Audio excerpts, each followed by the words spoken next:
So this thing is not quite as bad to get to as some of the other ones I've dealt with.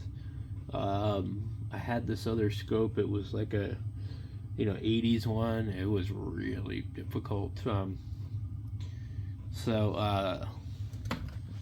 don't know what I'm gonna do here. I guess I'm going to pull up the service manual and check a few things. I was just kind of wanting to do a visual, but what I'm going to end up having to do is I'll have to put it back together. So I love how this stupid camera has orientated my view in such a way that I don't want it to be.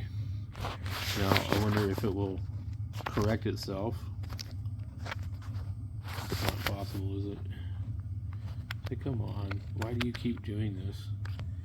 I don't want portraits, you know what I mean? No thanks. I'm gonna have to redo this stupid video because the thing is like filming in the wrong direction.